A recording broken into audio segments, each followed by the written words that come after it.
ബാക്കി കാശി തെണ്ടി മുക്കി കാണും. തെണ്ടിയാ? ഞാനൊന്നും മുക്കിട്ടില്ല കേട്ടോ, ഉള്ള കാര്യം ഞാൻ പറഞ്ഞേക്കാം. എന്ത്? ബാക്കി കാശ് മുക്കിയെന്നല്ലേ? ഞാൻ അങ്ങനൊന്നും പറഞ്ഞില്ലല്ലോ. ശരി, പറഞ്ഞില്ല, ഞാൻ വിശ്വസിച്ച്.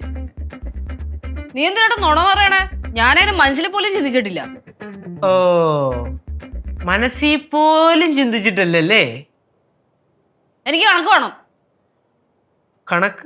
കണക്ക് വേണമെന്ന്. കണക്ക് ഞാൻ തരാം. ഇവനിതെങ്ങനെ മനസ്സിലായി? അതൊക്കെ മനസ്സിലായി. എന്താ പറഞ്ഞേ? ഒന്നുമില്ല.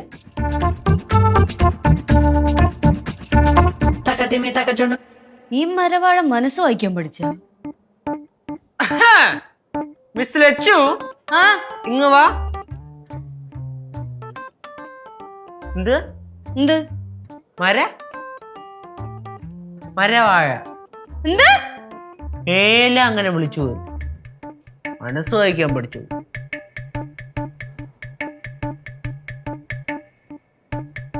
മര വാഴ.